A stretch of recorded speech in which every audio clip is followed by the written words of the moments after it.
الصلاة والسلام عليك يا سيدي يا رسول الله وعلى آلك وصحبك يا سيدي يا حبيب الله.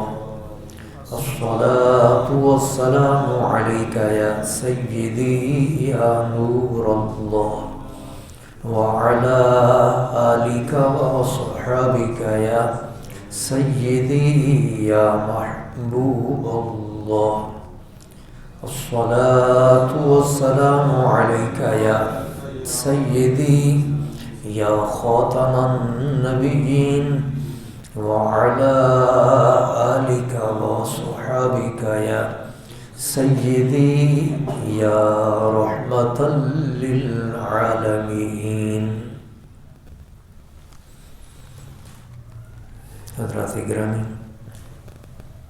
میں نے سورہ بقرہ کے 5ویں رکوع کی ایک آیہ کریمہ تلاوت کی ہے. یہ 43ویں آیہ کریمہ ہے، اور جیسا کہ گزشتہ درس قرآن میں نے ذکر کیا کہ یہ اللہ رب العزت نے اس رکوع کی ابتدا میں بنی اسرائیل کو خطاب کیا ہے، جبکہ اس سے پہلے اللہ رب العزت نے سارے انسانوں کو خطاب بھی کیا. سورہ بقرہ کے 3 رکوع کی ابتدا میں اللہ رب العزت نے فرمایا کہ یا ایھا الذین، یا ایھا الناس، اے لوگو. اور آگے بات کیا فرمائی؟ سارے لوگوں کو خطاب کر کے. یہ قرآن مجید میں سب سے پہلا خطاب ہے، اور وہ سارے انسانوں سے عمومی طور پر فرمایا یا ایھا الناس، اے لوگو، اعبدوا ربکم، تم اپنے رب کی عبادت کرو.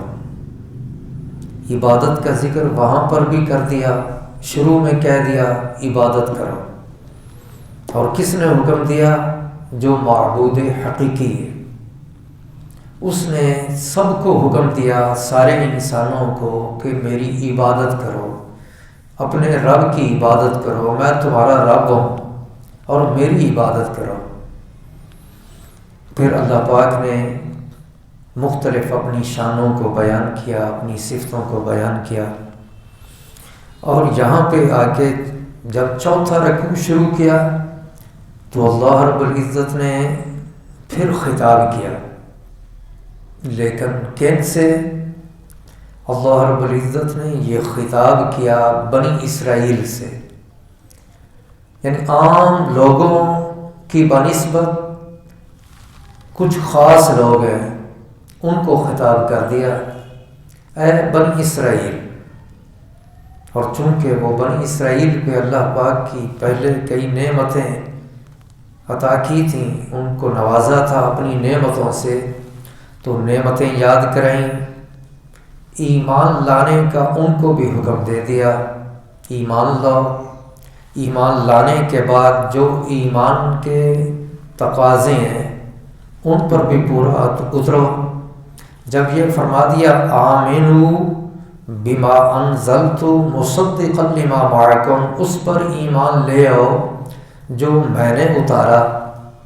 اور اس سے مراد قرآن پاک ہے، اس سے مراد شریعت محمدیہ ہے، اس سے مراد اللہ کے پیارے نبی حضور احمد مجتبیٰ محمد مصطفیٰ صلی اللہ علیہ وسلم کی ذات گرامی ہے. تم اس پر ایمان لے آؤ جو میں نے اتارا. اب اس کی آگے تفصیل بیان ہو رہی ہے. حکم تو دے دیا ایمان لے آؤ، کس پر ایمان لاؤ؟ ما انزلت، جو میں نے اتارا. اب اللہ رب العزت نے جو اتارا ہے، قرآن ہے، حدیث ہے، اللہ کے رسول ہے، یہ دین محمدی ہے. جب فرما دیا اس پر ایمان لے آؤ تو پھر اس کے اندر کئی احکامات ہیں، ان احکامات کا بھی حکم دے دیا گیا۔ فرمایا اس میں نماز بھی فرض ہے، زکوٰۃ بھی فرض ہے، لہذا اقیموا الصلاۃ وآتوا الزکاۃ وارکعوا مع الراکعین، تم نمازیں بھی پڑھو، زکوٰۃ بھی دو، رکوع بھی کرو، رکوع کرنے والوں کے ساتھ۔ یہ ذہن میں رکھیں، دو خطاب ہو چکے، ایک سارے لوگوں سے، اور جب سب لوگوں سے خطاب کیا تو وہی حکم تھا اعبدوا ربکم۔ وہاں پر بھی اعتراض ہوتا ہے کہ ڈائریکٹ کافروں کو تو کہا ہی نہیں جا سکتا کہ عبادت کرو رب کی، کہ پہلے ایمان لائیں گے تو پھر ہے نا عبادت بھی قبول ہوگی۔ وہاں بھی معنی یہی تھا کہ پہلے ایمان لے آؤ رب کی ذات پر اور پھر اس کے بعد عبادت کرو۔ پھر بنی اسرائیل سے خطاب ہوا جو اللہ کے کسی نبی پر ایمان رکھنے کی بات کرتے ہیں، ان کو کہا گیا کہ صرف ایک نبی پر، ایک کتاب پر ایمان لانا کافی نہیں، اب ہمارے نبی، ہمارے محبوب تشریف لے آئے ہیں تو ان پر بھی ایمان لاؤ۔ اب یہ قرآن مجید بھی اتارا جا رہا ہے، اس پر بھی ایمان لے آؤ۔ تو ان کو مزید آگے ایمان لانے کی بات کی گئی۔ پھر اس کے بعد اللہ رب العزت نے ایمان والوں کو بھی خطاب کیا، اور وہ بھی پہلے ہی پارہ میں۔ اللہ رب العزت نے جب ایمان والوں کو حکم دیا، ان کو کس بات کا حکم دیا؟ وہ تو پہلے ہی ایمان والے ہیں۔ اللہ رب العزت نے ایمان والوں کو حکم دیا جو ایمان لانے کے بعد ایماندار کے لیے کام کرنے ضروری ہیں، ان کا ذکر کیا۔ یا ایھا الذین آمنوا فرما کے اللہ پاک نے خطاب کر کے ایمان والوں سے آگے حکم جاری کیے کہ ایمان تو لے آئے ہو، اب ایمان کو بچاؤ بھی، ایمان کے تقاضوں کو پورا بھی کرو۔ جب اللہ رب العزت نے یا ایھا الذین آمنوا سے خطاب کر دیا تو پہلا حکم کیا تھا؟ پہلا حکم وہ بھی پہلے ہی پارہ میں ہے، یا ایھا الذین آمنوا لا تقولوا راعنا وقولوا انظرنا واسمعوا، اے ایمان والو تم میرے حبیب کا ادب اور احترام کرو، ادب کرتے رہو گے ایمان تمہارا برقرار رہے گا، ادب چھوڑ دو گے تو ایمان سے فارغ ہو جاؤ گے۔ اپنے ایمان کو اب بچا لو۔ ایمان کے تقاضے تو بے شمار ہیں، لیکن اللہ رب العزت نے جس کو سب سے اہم جانا اور اللہ رب العزت کی نظر میں جو ایمانداروں کے لیے سب سے زیادہ ضروری چیز ہے وہ ہے محبوب، اللہ کے محبوب کا ادب اور احترام۔ اس لیے اللہ پاک نے سب سے پہلے حکم ہی یہ دیا کہ میرے حبیب کا ادب اور احترام کرو۔ آگے کئی مقامات پہ اللہ رب العزت نے یا ایھا الذین آمنوا فرمایا ہے، لیکن پہلا خطاب یہی تھا کہ ادب کرو، اور وہ یہ تھا کہ فرمایا راعنا نہ کہا کرو۔ کیوں؟ حالانکہ صحابہ کرام جب راعنا کہتے تھے تو ان کا مقصد بھی ٹھیک تھا، لفظ بھی صحیح بولتے تھے، اور اس کا معنی بھی ٹھیک تھا۔ معنی یہ تھا کہ آپ ہماری رعایت فرمائیں، مراد یہ کہ دوبارہ یہ مسئلہ وضاحت سے بیان کر دیں، اور نبی پاک پھر بیان فرما دیا کرتے۔ لیکن یہودی لوگ جن کو یہاں پہ خطاب ہو رہا ہے یا بنی اسرائیل کہہ کر، اور کہا جا رہا ہے تم ایمان بھی لاؤ، نمازیں بھی پڑھو، زکوٰۃ بھی دو، جماعت کے ساتھ نماز بھی پڑھو، یہ یہودی لوگ جو ایمان نہیں لائے تھے انہوں نے کام کیا تھا کہ اس لفظ کو بگاڑ لیا، اور بگاڑ کر نبی پاک کو وہ بھی بلانے لگ گئے، لیکن اس کا معنی ہی غلط تھا۔ اب غلط لفظ بھی وہ بولتے تھے یہودی عیسائی، اور اس کا جو معنی غلط نکلتا تھا وہ بھی ان کی طرف سے تھا۔ اللہ رب العزت کو یہ بات پسند نہ آئی۔ اللہ رب العزت نے اس لفظ صحیح لفظ کے بولنے پر بھی پابندی لگا دی اور ایمان والوں کو یہ کہہ دیا کہ تم نے یہ اب لفظ نہیں بولنا تاکہ کسی اور کو موقع ملے اس لفظ کو بگاڑ کر بولنے کا، تم نے یہ لفظ ہی چھوڑ دینے، یہ نہیں کہنا۔ اچھا یہ نہیں کہنا تو کیا کہیں؟ اللہ رب العزت نے متبادل لفظ بھی خود رب نے ہمیں بتا دیا اور رب کی طرف سے یہ عطا کر دیا گیا۔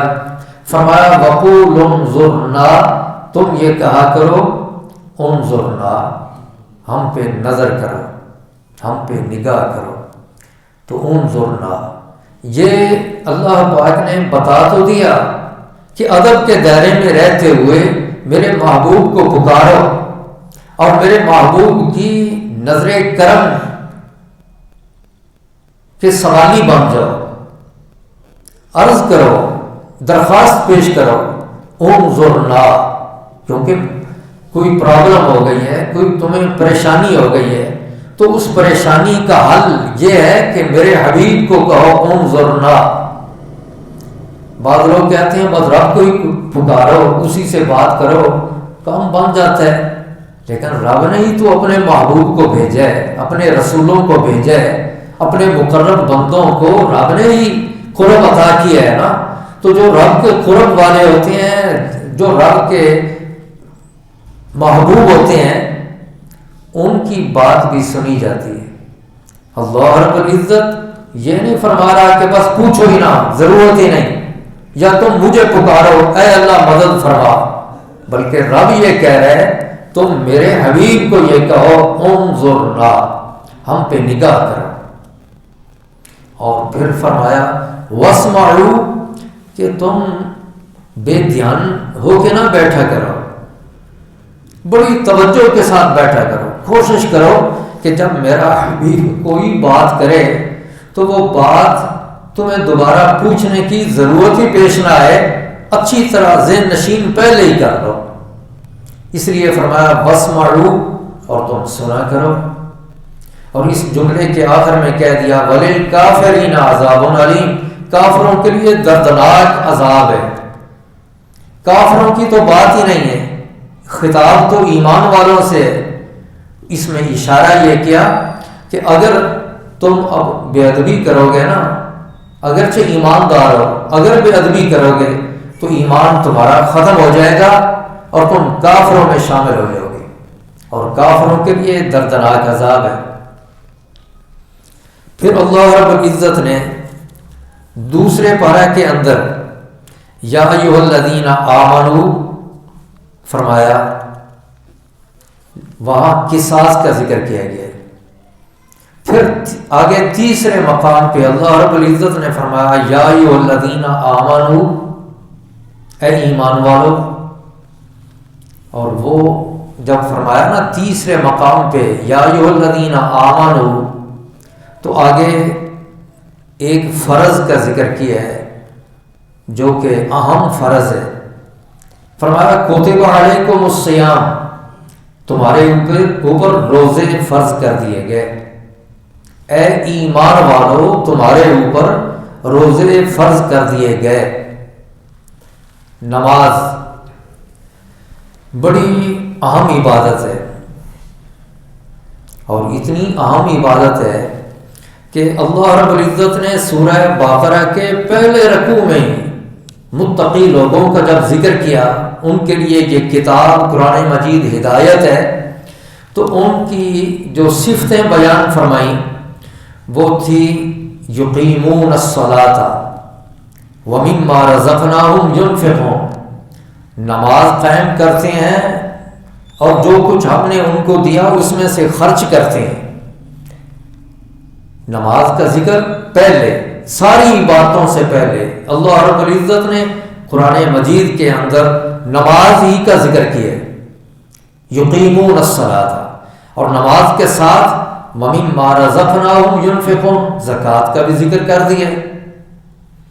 ایسے ہی یہ چوتھے رکوع کے اندر، یہ 5واں رکوع سورہ بقرہ کا 5ویں رکوع کے اندر اللہ رب العزت نے جب بنی اسرائیل کو خطاب کیا اور حکم دیا اقیم الصلاۃ، نماز قائم کرو، تو ساتھ ہی حکم دیا وآتوا الزکاۃ، زکوٰۃ بھی دو۔ تو نماز اہم عبادت ہے، اس میں کوئی شک نہیں، لیکن آپ یہ غور کرو کہ اللہ رب العزت نے پہلے رکوع کے اندر نماز کا ذکر تو کیا ہے، لیکن وہ بطور حکم نہیں تھا، وہ ویسے اللہ پاک نے ذکر کر دیا جو متقی لوگ ہوتے ہیں وہ یہ کام کرتے ہیں بس۔ یہاں نماز کو قائم کرنے کے فرض ہونے کے بارے اللہ پاک نے آرڈر جاری نہیں کیا، ان کے اوصاف بیان کیے۔ ایسے ہی یہ آگے پہلا حکم نماز کے اندر جو آ رہا ہے وہ یہ ہے اقیم الصلاۃ، تم نماز قائم کرو، یہ امر ہے۔ تو یہ وجوب پر اور فرض ہونے پر یہ دلالت کر رہا ہے، یہ پہلا حکم ہے۔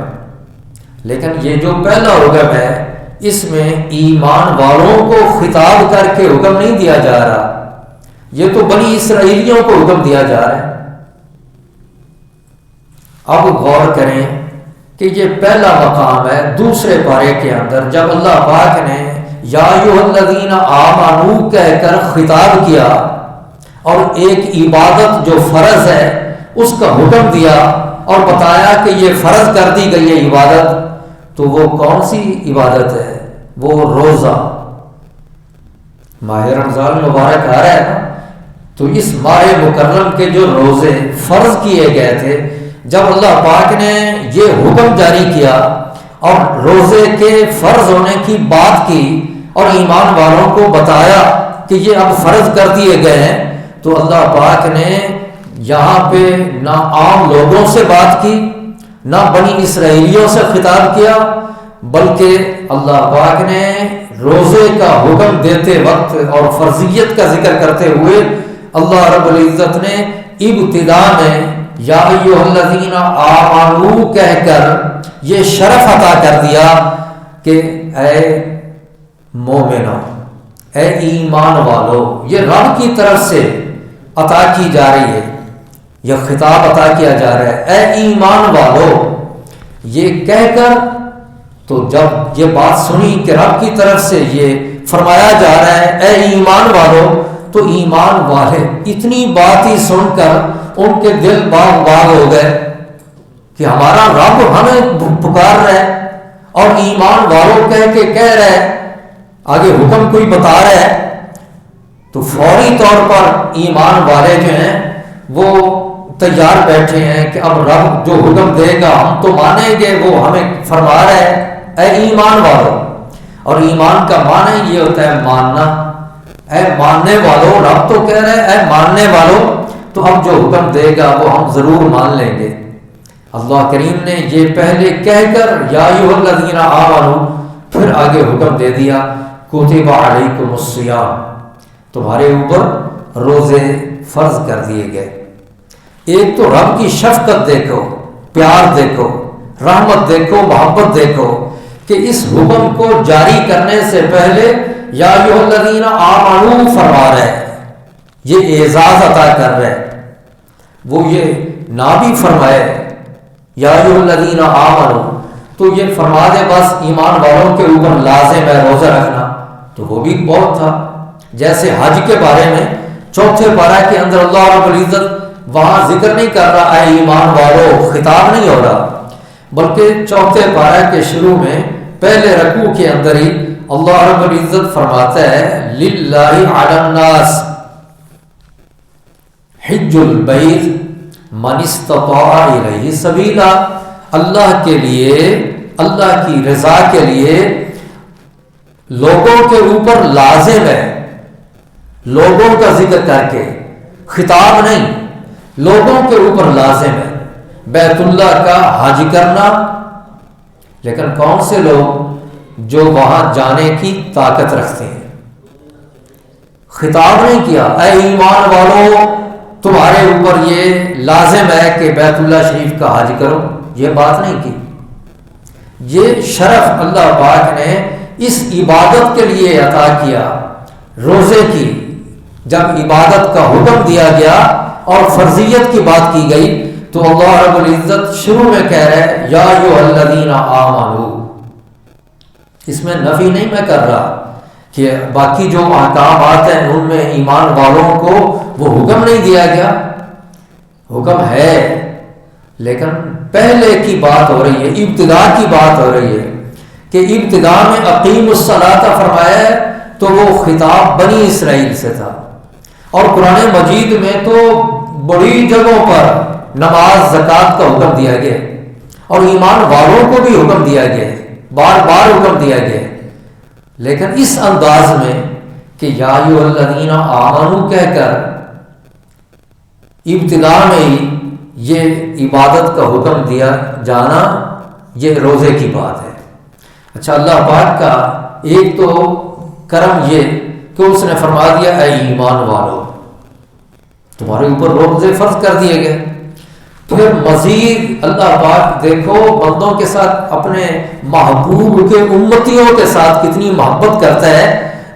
وہ تو مولا ہے، مالک ہے، اس کا تو حکم ہو جائے تو ماننا ضروری ہے، لیکن اللہ رب العزت اپنے محبوب کی وجہ سے یہ آپ کی امت کو شرف عطا کر رہا ہے کہ ایک تو فرمایا اے ایمان والو تمہارے اوپر روزے فرض کیے گئے، مزید اللہ پاک نے چونکہ اللہ کے محبوب کو اپنی امت سے بڑا پیار ہے تو اللہ رب العزت یہ فرما رہا ہے کہ جیسے کہ تم سے پہلے لوگوں پر بھی فرض ہوئے، یہ تسلی دی جا رہی ہے رب کی طرف سے، گھبرائے نا، یہ روزے جو تمہارے اوپر لازم کیے گئے ہیں یہ صرف تمہارے اوپر ہی لازم نہیں کیے گئے، پہلے لوگوں پر بھی لازم ہوئے تھے، یہ کوئی نئی شے نہیں ہے، لہذا ہمت کرو، یہ کام تم نے کرنا ہے، کما کتب علی الذین من قبلکم۔ اور پھر اگلی آیت میں یہ بھی کہہ دیا ایام معدودات، یہ بھی تسلی کے لیے کہ وہ گنتی کے دن ہیں، کوئی زیادہ نہیں ہے، گنتی کے دن ہیں، بس تم ہمت کرو، روزہ رکھو تو گنے چنے دن ہیں اور وہ پورے ہو جائیں گے۔ ایام معدودات، اتنے پیارے انداز کے اندر اللہ رب العزت نے روزوں کی فرضیت کا جو حکم جاری کیا وہ یہ۔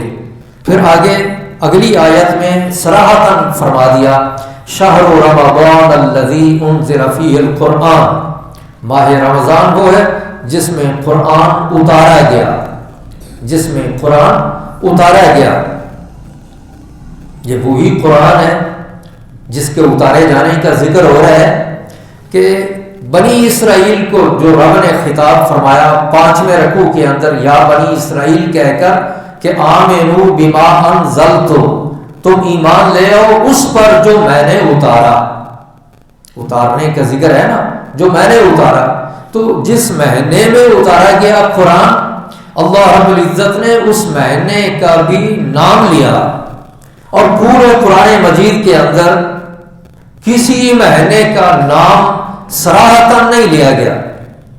یہ تو 10ویں پارہ کے اندر سورہ توبہ میں فرمایا گیا ہے کہ ان عدۃ الشہور عند اللہ 12 شہرا، کہ اللہ کے ہاں مہینوں کی گنتی، سال کے مہینے وہ 12 مہینے، یہ تو بتا دیا مطلقاً کہ 12 مہینے کا ذکر ہو گیا، لیکن اور یہ بھی ذکر کیا گیا قرآن پاک کے نزول کے حوالے سے لیلۃ القدر خیر من الف شہر، کہ شب قدر جو ہے وہ 1000 مہینے سے زیادہ بہتر ہے، وہ شب قدر کے جس میں قرآن پاک کے نزول کی ابتدا ہوئی، قرآن پاک نازل ہوا اور ابتدا ہوئی اور چند آیتیں اتری، اس رات کے بارے کہا جا رہا ہے وہ تو زیادہ بہتر ہے 1000 مہینوں سے بھی۔ تو مہینوں کا ذکر تو ہے قرآن مجید میں، لیکن صراحتاً ان 12 مہینوں میں سے کسی ایک مہینے کا رمضان المبارک کے علاوہ ذکر نہیں کیا گیا، قرآن مجید کے اندر نام نہیں لیا گیا، یہ بھی اللہ پاک نے شرف عطا کیا ماہ رمضان المبارک کو، جس میں قرآن پاک کے نزول کی ابتدا ہوئی اور روزے رکھے جاتے ہیں، جس ماہ مکرم کے روزے رکھے جاتے ہیں، اس ماہ مکرم کا نام قرآن مجید میں ذکر کیا گیا۔ اس سے بھی اندازہ ہوتا ہے کہ یہ رمضان المبارک کا مہینہ اور اس کے جو روزے ہیں وہ کتنے اہم ہیں۔ اور پھر دیکھیں یہ بھی حدیث پاک ہے اور حدیث قدسی ہے۔ اللہ رب نبی پاک فرماتے ہیں کہ اللہ رب العزت فرماتا ہے الصوم لی، کہ روزہ تو ہے ہی بس میرے لیے، اس لیے اس اہتمام کے ساتھ اللہ پاک نے روزوں کی فرضیت کا ذکر کیا ہے۔ اے ایمان والوں کہہ کے فرمایا باقی باتیں ساری اللہ کے لیے ہی ہوتی ہیں۔ اللہ رب العزت فرماتا ہے قل ان صلاتی ونسکی ومحیای ومماتی للہ رب العالمین۔ اچھا، کسی ایک کا صراحتاً نام لینا یہ نفی نہیں ہوتا باقی چیزوں کی، کہ اگر یا ایھا الذین آمنوا کہہ کر اللہ پاک نے یہ روزوں کے فرض ہونے کا ذکر کر دیا ہے تو اس کا یہ مطلب نہیں کہ باقی جو عبادتیں ہیں ان کی اہمیت نہیں ہے، ان کی بھی اہمیت ہے، لیکن ایک خصوصیت کہ اس کو ذکر کر دیا۔ ماہ رمضان کا نام صراحتاً قرآن مجید میں آ گیا ہے، اس کا یہ مطلب نہیں کہ اب باقی مہینے جو ہیں ان کی کوئی اہمیت نہیں۔ یہ شعبان المعظم یہ وہ مہینہ ہے کہ نبی پاک فرماتے ہیں شعبان و شہری، شعبان تو میرا مہینہ ہے، تو اہمیت والا مہینہ تو یہ بھی ہے۔ اور جس مہینے حضور نبی پاک صلی اللہ علیہ وسلم کی آمد ہوئی، جلوہ گری ہوئی، ولادت باسعادت ہوئی، ربیع الاول، جس کے نبی پاک تشریف لائے تو ہمیں یہ قرآن بھی ملا، ایمان بھی ملا، ہمیں جان بھی ملی، وجود ملا۔ وہ اللہ کے محبوب جس مہینے میں تشریف لائے تو اس مہینے کی عزت، اس کی اہمیت، اس کی فضیلت وہ بھی ڈھکی چھپی نہیں، بالکل واضح ہے۔ تو یہ نفی مقصود نہیں ہے، ایک اعتبار سے کسی کی فضیلت کو بیان کرنا یہ مقصود ہوتا ہے۔ تو اللہ رب العزت فرماتا ہے، حدیث قدسی ہے کہ الصوم لی، روزہ تو میرے لیے، تو ویسے ساری باتیں اللہ کے لیے۔ قرآن مجید میں اللہ رب العزت فرماتا ہے اے پیارے محبوب آپ فرما دیں میری نماز، میری قربانی، حج کے سارے کام، میرا جینا مرنا للہ رب العالمین، اللہ کے لیے ہے جو رب العالمین ہے۔ لیکن روزے کے بارے نبی پاک خصوصی طور پہ فرماتے ہیں کہ الصوم لی، اللہ تعالیٰ فرماتا ہے روزہ جو ہے نا وہ تو میرے لیے، وَأَنَا أَجْزِي بِهِ، اور اس کی جزا میں دوں گا۔ حالانکہ جزائیں سب عبادتوں کی وہ اللہ رب العزت ہی دینے والا ہے، پر اس روزے کے بارے اللہ کریم فرماتا ہے اس کی جزا وہ بس میں دوں گا۔ تو یہ کہنا خصوصی طور پر کہ میں دوں گا، حالانکہ سب عبادتوں کی وہ جزا دے گا، تو یہ خصوصی طور پر کسی کا ذکر کر کے رب کا یہ فرمانا کہ اس کی جزا تو میں دوں گا، یہ اس کی اہمیت پر دلالت کرتا ہے، فضیلت پر دلالت کرتا ہے کہ یہ بڑی فضیلت والی بات ہے روزے عبادت کے معاملے میں، کہ جو اس روزے کو رکھے گا نا تو پھر اس کے لیے یہ خصوصی طور پر رب کا پیغام دیا جا رہا ہے انا اجزی بہی، اور اس کو انا اجزا بہی بھی پڑھا جا سکتا ہے، لفظ وہی ہے، پڑھنے میں فرق ہے۔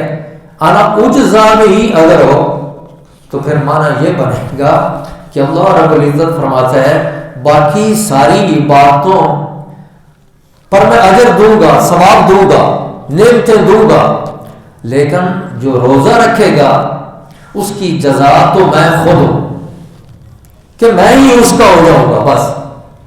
تو جب رب ہی اس کا ہے تو جو وہ طلب کرے گا ہر شے اس کی ہوگی۔ یہ میں نے روزے کے حوالے سے چند باتیں کر دی ہیں۔ تو فرمایا اقیم الصلاۃ، تم نماز پابندی سے ادا کرو، اور آپ کو پہلے بھی ذکر کیا تھا، بتایا تھا ابتدا میں، یقیمون الصلاۃ، نماز قائم کرنے کا مطلب کیا ہوتا ہے؟ نماز قائم کرنا یہ ہوتا ہے وقت پر ادا کی جائے، صحیح طریقے سے نماز پڑھی جائے، اس میں سستی نہ کی جائے، شرائط کا خیال کیا جائے، واجبات کا خیال کیا جائے، فرائض کا، ہر شے کا خیال کر کے اور عبادت دل لگی کے ساتھ کی جائے، اس کو کہتے ہیں نماز کو قائم کرنا۔ اور اللہ رب العزت یہ حکم دے رہا ہے کہ تم نماز کو قائم کرو۔ اور کیسے قائم کرو؟ اللہ رب العزت فرما رہا ہے نماز کو تم قائم کرو جس طرح کے نماز پڑھنے کا حق ہے۔ اور الصلاۃ، یہ الف لام کون سا ہے؟ یہ ہے الف لام عاد خارجی کا، چونکہ پہلے خطاب بنی اسرائیل کو ہے نا۔ گزشتہ درس قرآن میں نے بتا دیا تھا کہ اس میں کئی احتمال ہیں اس معنی میں، تو یہاں پہ معنی یہ ہے بنی اسرائیلیوں کو کہا جا رہا ہے کہ تم پہلے تو حکم یہ دیا گیا ایمان لے آؤ، اب ان کو یہ کہا جا رہا ہے نماز پڑھو پابندی سے، لیکن الصلاۃ کا معنی یہ ہے کہ وہ خاص نماز پڑھو۔ کون سی خاص؟ یعنی مسلمانوں والی نماز۔ ایماندار ہو جاؤ، ایمان لانے کے بعد اب تم اپنے طریقے سے جو پہلے نماز تھی وہ نہیں، بلکہ اب وہ اس انداز میں نماز پڑھو جس طرح ایماندار نماز پڑھا کرتے ہیں۔ الصلاۃ، وہ خاص نماز تم قائم کرو۔ وَأَقِيمُوا الصَّلَاةَ، تم نماز قائم کرو۔ اور نماز کون سی؟ جو ایماندار پڑھتے ہیں۔ اور ایماندار کون سی نماز پڑھتے ہیں؟ نبی پاک کا یہ فرمان ہے کہ صلو کما رأیتمونی اصلی، تم نماز پڑھو جیسے تم مجھے دیکھتے ہو کہ میں نماز پڑھتا ہوں۔ میری اداؤں کو دیکھو، میرے طریقے کو دیکھو، جیسے جیسے میں قیام کروں، رکوع کروں، سجدہ کروں، رکوع ایک کروں، ایک رکعت کے اندر سجدے 2 کروں، تو تم نے بھی اسی طریقے سے ہی نماز کو پڑھنا ہے۔ تو یہ حکم دے دیا اللہ رب العزت نے۔ پھر فرما دیا آتوا الزکاۃ، تم زکوٰۃ بھی دو۔ اللہ رب العزت نے زکوٰۃ دینے کا حکم دے دیا۔ اب زکوٰۃ کا حکم تو اللہ پاک یہ دے رہا ہے، خطاب کن کو ہے؟ بنی اسرائیل کو۔ تو اب یہاں پر بھی الزکاۃ، الف لام جو ہے یہ عاد خارجی کے لیے ہے۔ معنی اس کا کیا ہے؟ اس کا معنی یہ ہے کہ وہ اس انداز میں زکوٰۃ دو جس طرح کے اہل ایمان جو ہیں وہ زکوٰۃ دیتے ہیں۔ ایمان والے زکوٰۃ دیتے ہیں، اس انداز میں زکوٰۃ دو۔ ایمان والے زکوٰۃ دیتے ہیں تو الگ الگ نصاب ہیں، سونا چاندی اس کا ایک نصاب مقرر ہے، پھر 2.5% زکوٰۃ دی جاتی ہے، یا اور مختلف چیزیں ہیں ان کا طریقہ اور ہے۔ اور بنی اسرائیل پہلے جو زکوٰۃ دیا کرتے تھے ان کا طریقہ اور تھا، تو یہ بھی الزکاۃ عاد خارجی کے لیے۔ اس کے بعد اللہ رب العزت فرماتا ہے وَارْكَعُوا مَعَ الرَّاكِعِينَ، اور تم رکوع کرو رکوع کرنے والوں کے ساتھ، رکوع کرنے والوں کے ساتھ تم رکوع کرو۔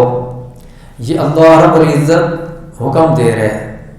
لفظی معنی تو یہی بنتا ہے نا کہ با جماعت نماز پڑھو۔ جب رکوع کرنے والے رکوع کر رہے ہیں تو تم بھی ان کے ساتھ شامل ہو جاؤ اور رکوع کرو۔ رکوع کس کو کہتے ہیں؟ جھکنے کو۔ لفظی معنی اس کا جھکنے، لیکن اصطلاح میں یہ رکن ہے۔ نماز کے اندر جو ہم جھکتے ہیں نا اس کو رکوع کہا جاتا ہے۔ اللہ رب العزت فرما رہا ہے کہ جھک جاؤ، جھک جاؤ، یعنی جماعت سے تم نماز ادا کرو۔ جماعت کی جو نماز ہوتی ہے وہ تنہا نماز سے 27 درجے زیادہ ثواب ہے، 27 درجے زیادہ ثواب ہے۔ یہ عام نمازوں کی بات ہو رہی ہے۔ ماہ رمضان کے اندر آپ نمازیں پڑھیں گے تو وہاں تو معاملہ ہی بدل جائے گا. نفل پڑھیں گے تو فرض کا ثواب، فرض پڑھیں گے تو 70 فرضوں کا ثواب، اور جماعت کے ساتھ پڑھو گے تو وہ حساب لگا لیں. عام دنوں کی یہ باتیں ہیں کہ نماز جماعت کے ساتھ ادا کریں تو کتنی نمازوں کا ثواب؟ 70 درجے، وہ بڑھ کر ثواب ملتا ہے. اس میں یہاں پہ تفسیر روح البیان کے اندر ایک عجیب نقطہ وہ ذکر کیا گیا ہے جماعت کے حوالے سے. وہ فرماتے ہیں، لکھتے ہیں تفسیر کے اندر کہ جماعت جو لفظ ہے نا یہ جمع سے بنا ہے، اور جمع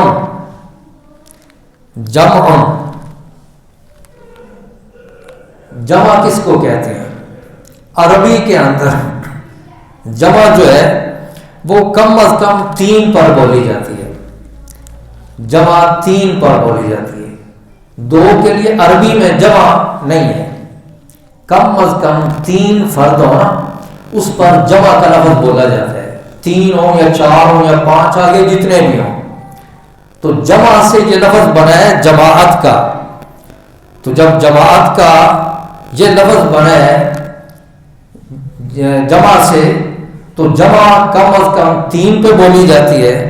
تو وہ کہتے ہیں ایک نماز میں عام قانون کے مطابق 10 نیکیاں ہیں. ایک نماز میں 10 نیکیاں ہیں. ایک نماز پڑھیں 10 نمازوں کا ثواب ہے. یہ عام بات کی جا رہی ہے، مسجد نبوی کی بات یا مسجد حرام کی بات نہیں ہو رہی. ایک نماز پڑھیں تو 10 نمازوں کا ثواب ملتا ہے، کیونکہ قرآن مجید میں ہے من جاء بالحسنہ فلہ عشر امثالہا. 10 نیکیاں، جو ایک نیکی کرتا ہے 10 نیکیوں کا اللہ پاک اس کے ثواب دیتے ہیں. ایک نماز اس کے اندر 10 نیکیاں، اور جمع کم از کم 3 پہ بولی جاتی ہے. تو جب 3 ہوں گے تو 3 نمازیں ہو گئیں، 3 نمازیں بن گئیں. 3 نمازیں بنی تو نیکیاں کتنی ہو گئیں؟ 30. 3 نمازوں پہ 30 نمازیں نیکیاں، وہ ثواب مل جاتا ہے. تو تفسیر روح البیان کے اندر انہوں نے یہ وضاحت کی کہ وہ جو جمع کم از کم 3 پہ بولی جاتی ہے نا، جماعت جمع سے ہے، اور ایک نماز پڑھے تو 10 نمازوں کا ثواب. اگر 2 نمازیں کوئی پڑھے تو 2 نمازوں کا ثواب. اگر 3 نمازیں پڑھے تو 30 نیکیوں کا ثواب، 30 نمازوں کا ثواب. تو یہ یوں ہو گیا. وہ کہتے ہیں کہ جیسے ہر ایک کی ایک اصل نماز ہے، اور 9 جو ہے وہ رب کی طرف سے عطا ہے. 9 نمازیں وہ رب کی طرف سے عطا ہیں. پڑھی ایک نماز اصل ایک ہے، لیکن 9 رب کی طرف سے عطا ہو گئی، تو یہ 10 ہو گئی. اب جمع کے اندر کم از کم 3 ہوتے ہیں، تو یہ 3 نمازیں بن گئیں. ہر ایک نماز 3 نمازوں میں سے ہر ایک نماز وہ اصل ہے، یعنی اصل میں 3 نمازیں، اور رب کی طرف سے 27 نمازیں وہ عطا ہو گئیں. یہ جو ہے نا 27 گنا زیادہ ثواب ملتا ہے جماعت سے. تو اس کو وہ یوں بیان کرتے ہیں، وہ کہتے ہیں اصل میں جماعت جمع سے ہے، اور جمع کم از کم 3 پر بولی جاتی ہے. اور 3 اب نماز پڑھنے والا ہے تو وہ ایک ہی اپنی نماز پڑھ رہا ہے نا، لیکن جماعت کے ساتھ پڑھ رہے ہیں. وہ جو ایک نماز پڑھ رہا ہے تو وہ ایک نماز پڑھنے والا چونکہ جماعت سے پڑھ رہا ہے، اور جماعت جمع سے ہے، جمع میں کم از کم 3 فرد ہوتے ہیں، تو یہ 3 نمازیں اصل ہو گئی. 3 نمازیں اصل ہو گئی، اور ساتھ 9 نمازیں ہر اصل کے ساتھ 9 نمازیں اور شامل ہوئیں. تو 3 نمازوں کے ساتھ جب 9 نمازیں شامل ہوں گی تو 9 کو 3 سے ضرب دیں تو 27 بن جاتا ہے. تو 27 گنا جو درجہ بڑھ جاتا ہے نا وہ جماعت کے ساتھ نماز پڑھنے سے، وہ اس لفظ کے اندر بھی ہمیں سمجھ آ رہے ہیں. تو یہ نماز با جماعت ہمیں ادا کرنی چاہیے. اور یہ بھی بات ہے کہ جب کوئی وفد بن کے کسی بادشاہ کے پاس جاتا ہے نا، ایک اکیلا بندہ پہنچ جاتا ہے، جا کے اپنی کوئی درخواست پیش کرتا ہے تو وہ بادشاہ توجہ کرتا ہے نہیں کرتا، وہ معاملہ کچھ اور ہوتا ہے. اور جب ایک پورا وفد وہ مل کے جائے، جماعت کی شکل میں کوئی پہنچے اور درخواست پیش کریں کہ ہمارا یہ معاملہ ہے آپ حل کریں، تو وہ ضرور سنی جاتی ہے بات. اللہ رب العزت کی بارگاہ میں حاضری ہوتی ہے. بندہ اکیلا نماز پڑھے گا، اللہ رب العزت کسی کی قبول کرے گا کسی کی نہیں کرے گا، وہ بادشاہ ہے، بادشاہ حقیقی ہے. لیکن جب جماعت کے ساتھ نماز پڑھی جاتی ہے نا تو اس میں اللہ کے کتنے مقرب بندے ہوتے ہیں. تو ان کے طفیل جب اللہ پاک ایک کی نماز قبول کر رہا ہے، 2 کی نماز قبول کر رہا ہے، تو ان کی وجہ سے اللہ رب العزت سب کی نماز ہی قبول کر لیتے ہیں. اس لیے با جماعت نماز وہ پڑھنی چاہیے. اور یہ خطاب جو ہے بنی اسرائیل کو ہو رہا ہے، یا بنی اسرائیل. تو جیسے میں نے پہلے کہا اقیم الصلاۃ میں الصلاۃ سے مراد خاص نماز، یعنی مسلمانوں والی نماز پڑھو. اور الزکاۃ یہاں مراد خاص زکوٰۃ، مسلمانوں کے طریقے کے مطابق زکوٰۃ دو.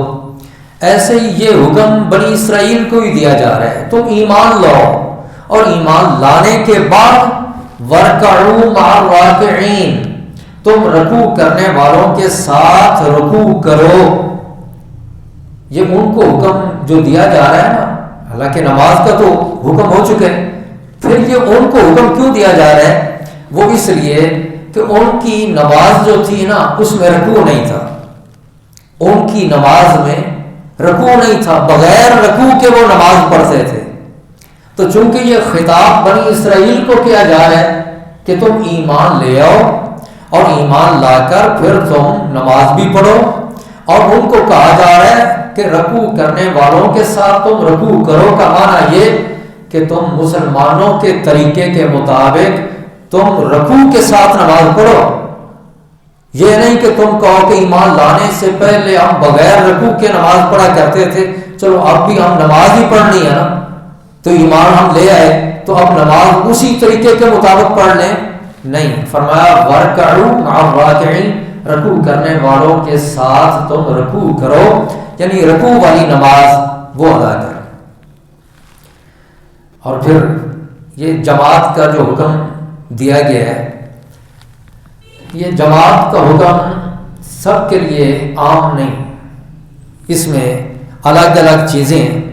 بعض کے لیے یہ ہے کہ یہ حکم، پہلی بات کہ یہ اللہ رب العزت نے جو حکم دیا ہے، ہر نماز جماعت کے ساتھ پڑھنا فرض نہیں یا واجب نہیں. جمعہ کی نماز ہونا اس کے لیے فرض ہے، جماعت شرط ہے. اگر جماعت کے بغیر کوئی جمعہ کی نماز پڑھے گا تو وہ نہیں ہوگی، جماعت شرط ہے. ایسے ہی عیدوں کی جو نماز ہے، عید کی نماز، تو عید الفطر ہے یا عید الاضحیٰ ہے، وہ نماز اس کے لیے بھی جماعت وہ فرض ہے، اس کے بغیر نماز ہوگی ہی نہیں. تو رہ گیا نا جماعت، جیسے ہم باقی نمازیں پڑھتے ہیں 5 وقت کی نماز، تو اگر کوئی رہ جائے جماعت سے تو اکیلا بھی پڑھ لیتے ہیں. لیکن جمعہ کی نماز رہ جائے تو اکیلا وہ جمعہ کی نماز نہیں پڑھے گا، وہ ظہر کی نماز پھر پڑھے گا. ایسے عید کی نماز ہے، اگر کوئی رہ گیا تو وہ پھر عید کی نماز نہیں پڑھ سکتا اکیلا، وہ اگر کوئی پڑھے گا تو وہ عید کی نماز نہیں ہوگی، وہ نفل ہوں گے. اور 5 وقت کی جو نماز ہے یہ ہے جماعت کے ساتھ پڑھنا واجب. 5 وقت کی نماز جماعت کے ساتھ ادا کرنا یہ واجب ہے. اور اس کے علاوہ بھی کچھ نمازیں ہیں، اور وہ جماعت کے ساتھ ادا کرنا واجب بھی نہیں۔ 3 درجے ہو گئے نا، ایک فرض جماعت، دوسرا نمبر واجب، اور تیسرا ایک اور بھی ہے جماعت کی صورت، اور وہ جماعت نہ فرض ہے نہ واجب ہے بلکہ سنت کے زمرے میں آ جاتی ہے، سنت۔ اور وہ کون سی نماز ہے؟ نماز کسوف، سورج گرہن ہے، سورج لگ جاتا ہے تو نماز ادا کی جاتی ہے، جماعت کے ساتھ پڑھی جائے تو وہ جماعت کے ساتھ نماز کسوف ادا کرنا یہ واجب نہیں بلکہ یہ سنت ہے۔ اسی طرح نماز، یہ ابھی رمضان مبارک آ رہے ہیں تو نماز تراویح اس میں ادا کی جاتی ہے، اور وہ بھی جماعت کے ساتھ نماز تراویح ادا کرنا یہ سنت میں شامل ہے۔ اس کو نہ واجب کہتے ہیں اور نہ ہی فرض۔ اگر کوئی رہ جائے تو جماعت کے ساتھ نہ پڑھ سکے تو وہ اکیلا پڑھ لے نماز تراویح۔ اور یہ تراویح نماز یہ کتنی رکھتے ہیں؟ 8 20 ہیں، تو جب 20 پڑھیں گے تو 8 اس میں خود بخود آ جائیں گے۔ ہم جو 8 کہتے ہیں نا، ہم کہتے ہیں ہم تو تمہاری مان لیتے ہیں کہ ہم بھی 8 پڑھتے ہیں، تم ہماری بات ہی نہیں مانتے۔ ہم 20 پڑھتے ہیں تو تم ہماری بات مان جاؤ، ٹھیک ہے۔ اور 8 وہ یہ تراویح کا لفظ یہ بھی بتا رہا ہے کہ نماز تراویح جو ہے نا یہ 8 رکعتیں نہیں بنتی۔ وہ کس طرح کہ تراویح جمع ہے ترویحہ کی۔ ترویحہ کس کو کہتے ہیں؟ راحت، سکون کرنا، آرام کرنا، ترویحہ کا معنی یہ ہے۔ اور ترویحہ کس کو کہتے ہیں؟ ترویحہ کہتے ہیں ہر 4 رکعت کے بعد اور 4 رکعت سے پہلے درمیان میں جو وقفہ ہوتا ہے نا اس کو ترویحہ کہتے ہیں، نماز کو نہیں ترویحہ۔ اصل میں اس کو کہتے ہیں ترویحہ، اس کی وجہ سے پھر نماز پہ بھی بول لیا جاتا ہے تراویح۔ اصل میں وہ نماز نہیں ہے بلکہ وہ جو درمیان میں وقفہ کیا جاتا ہے اس کو کہتے ہیں ترویحہ، آرام کرنا۔ اور آرام کرنے کے مختلف طریقے ہیں۔ ہم تو پڑھ لیتے ہیں وہ تسبیح یاد ہے، سبحان ذی الملک والملکوت، اب یاد کر لینا، سبحان ذی الملک والملکوت، سبحان ذی العزت والعظمت، بلکہ اس کو بھی عظمتی کی بجائے عظمتی پڑھ لینا چاہیے، اصل لفظ وہ اعظم ہے۔ تو یہ تسبیح جو پڑھی جاتی ہے نا یہ بھی پڑھنا کوئی ضروری نہیں۔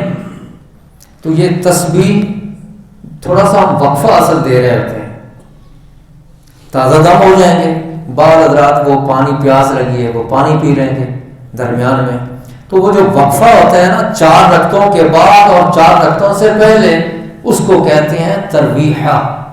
اور مختلف وقتوں میں مختلف طریقے بھی رہے، اور وہاں پہ مسجد حرام وہاں پہ ایک وقت یہ بھی طریقہ ہوتا تھا کہ 4 رکعت ادا کرنے کے بعد طواف شروع کر لیتے تھے بیت اللہ شریف کا، اور طواف کرنے کے بعد پھر دوبارہ آگے 4 رکعتیں اور پڑھ لیتے تھے۔ تو یہ بھی ایک طریقہ ہے۔ ایسے ہی بعض یوں بھی کرتے رہے مختلف ادوار میں کہ 4 رکعت پڑھنے کے بعد وہ تراویح سے ہٹ کر ویسے نفل پڑھ لیتے، اس میں فرق کر لیتے، تراویح کی نیت نہیں کرتے۔ تو وہ بھی ایک طریقہ ہے۔ ہم ذرا آسانی کو پسند کرتے ہیں، تو اس میں یہی ہے کہ بیٹھے بیٹھے یہ ایک دفعہ تسبیح کو پڑھ لیا، وقفہ ہو گیا، پھر ہم پڑھتے ہیں۔ تو 8 رکعتیں جب پڑھی جاتی ہیں تو بتائیے 4 رکعتوں کے بعد اور 4 رکعتوں سے پہلے جو وقفہ ہوتا ہے اس کو کہتے ہیں ترویحہ۔ 8 رکعتوں میں ایک ہی ترویحہ بنے گا، اس کو نماز ترویحہ یا تو کہیں، وہ نماز تراویح نہیں ہے، کیونکہ تراویح ہے جمع ترویحہ کی، اور اگر 12 رکھتے ہوں تو پھر 2 ترویح اس میں آئیں گے۔ کون کون سے؟ کہ پہلی 4 رکعت کے بعد جو وقفہ ہوا 1 ترویہ، پھر 4 رکعتوں کے بعد جو وقفہ ہوا یہ 2 ترویہ، 12 رکعتوں میں 2 ترویہ، اور ترویہ 2 اگر ہوں تو اس کے لیے جمع نہیں بولی جاتی عربی میں، اس کے لیے ہوگا تثنیہ کا صیغہ ترویحتان یا ترویحتین۔ تو اگر 12 رکعتیں بھی ہوں نا تو پھر بھی اس کو نماز تراویح نہیں کہتے، اس کو نماز ترویحتین وہ کہنا چاہیے، حالانکہ ہر کوئی اس کو کہتا ہے نماز تراویح۔ تو تراویح کا یہ جمع کا جو لفظ ہے نا تراویح، یہ لفظ بتا رہا ہے کہ کم از کم 16 رکعتیں تو ہوں نا، 16 رکعتیں ہوں تب جا کر یہ لفظ اس پہ بولا جا سکتا ہے تراویح کا۔ یہ کم از کم کی بات ہے جمع میں، اور زیادہ کی کوئی حد ہی نہیں ہوتی، لیکن ویسے چونکہ مختلف دلائل سے یہ بات ثابت ہے 20 رکعتوں والی، اس لیے ہم سب 20 رکعتیں ادا کرتے ہیں۔ تو یہ بعض صورتوں میں جماعت جو ہے یہ نہ فرض ہے نہ واجب ہے بلکہ سنت ہے۔ باقی رہی نوافل کی جماعت، تو وہ تو ویسے ہی علماء کہتے ہیں کہ یہ مکروہ ہے نوافل کی جماعت، لیکن آج کل وہ ایک طریقہ وہ چل پڑا ہے، نماز تسبیح ادا کی جاتی ہے۔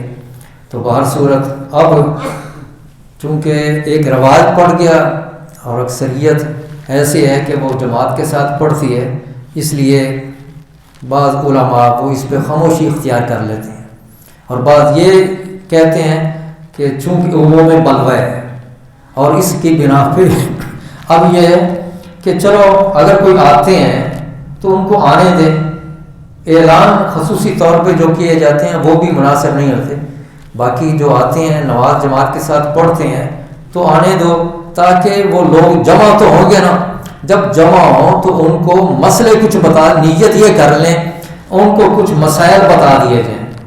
عوام کو تو پتہ نہیں، وہ تو کبھی آ کے مسجد کا رخ نہیں کرتے، علماء کی بات سننے کے لیے تیار ہی نہیں ہے۔